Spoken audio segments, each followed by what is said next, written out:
Qu'est-ce que ton cœur produit? Où est-ce que ton cœur t'amène? Comment ton cœur te conduit? Comment ton cœur te guide, te dirige?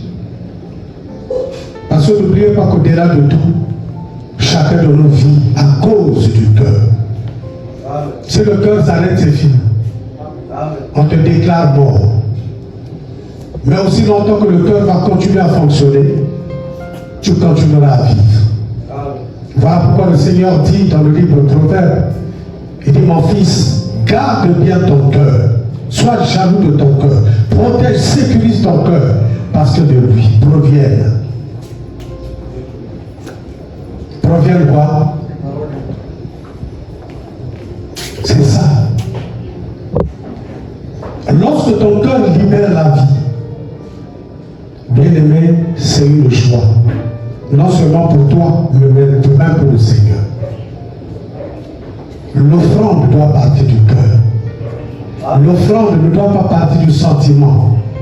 L'offrande ne doit pas partir de la contrainte parce que le pasteur a dit donne, donne, donne. Non. L'offrande ne doit pas partir d'une obligation. Non. En fait, l'offrande doit être donnée avec joie. Voilà pourquoi vendredi, j'étais en train de vous dire, c'est au Congo-Brazzaville lorsqu'on parle des offrandes, différemment de la partie nord. Parce que quand je vais prêcher dans la partie nord là-bas, quand on parle d'offrande, c'est pas comme ça. Dans la partie nord, quand on parle d'offrande, c'est comme si tu étais à Kinshasa. Vous sentez les gens excités comme des aigles qui veulent une fois de plus affronter la tempête de l'ouragan. Parce que l'aigle est comme ça. Lorsque l'ouragan souffle, la tempête souffle, l'aigle est excité. Il est excité, il ouvre ses ailes pour affronter la tempête ou le vent.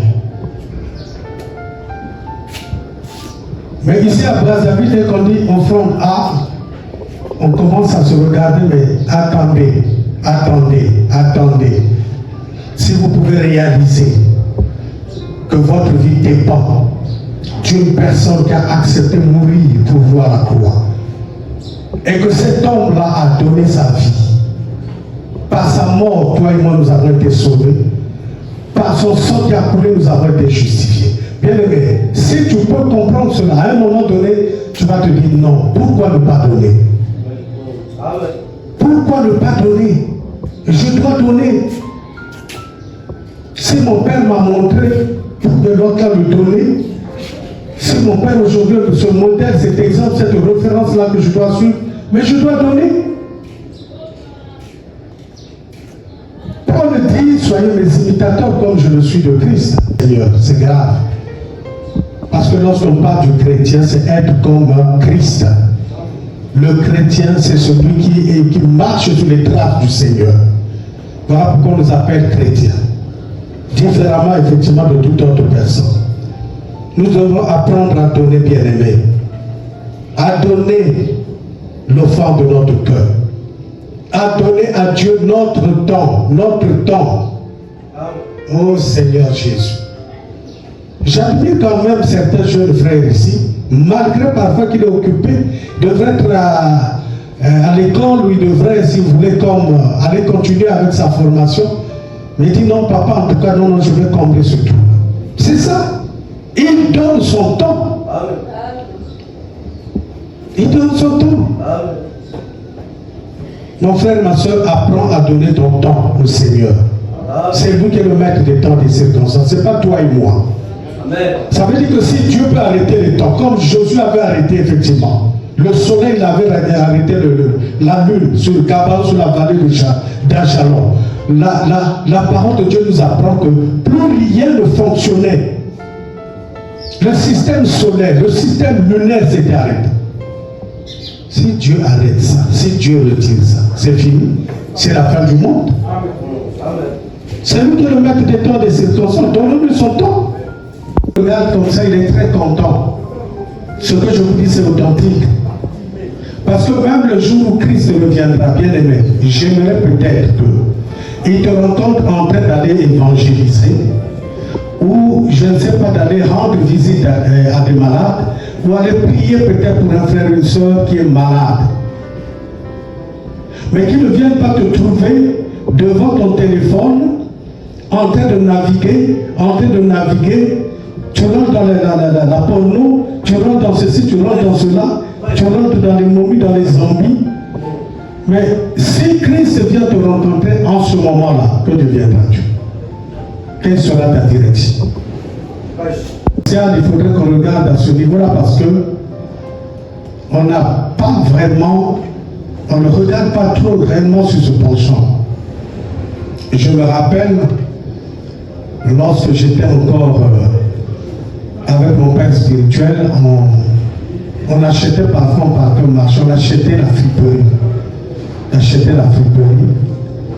Et après, on donnait aux gagnants d'âmes de n'est-ce pas aller sélectionner tous les orphelins, les veuves du secteur. Il faut qu'on en arrive. Sans pourtant leur dire que vous avez une surprise à l'église. Non.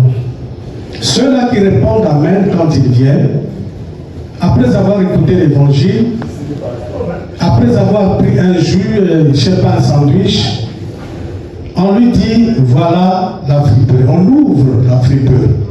On dit, fais le choix de ce que tu veux prendre.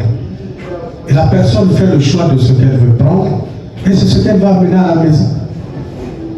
Et je vous dis que l'église était pleine.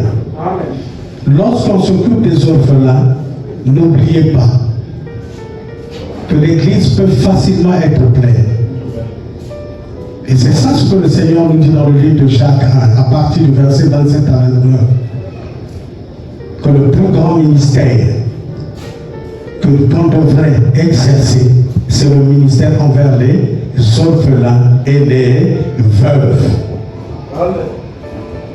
Amen. Amen. C'est un grand ministère, sans pourtant que vous ne le sachiez. N'oublions pas ça. Donc on doit donner aux nécessités, on doit donner aux orphelins. Mais ceci, bien aimé, d'une manière volontaire, d'une manière joyeuse, sans contrainte, et reflétant la consécration totale de ça. Vous savez, lorsqu'on donne, on apprend à donner.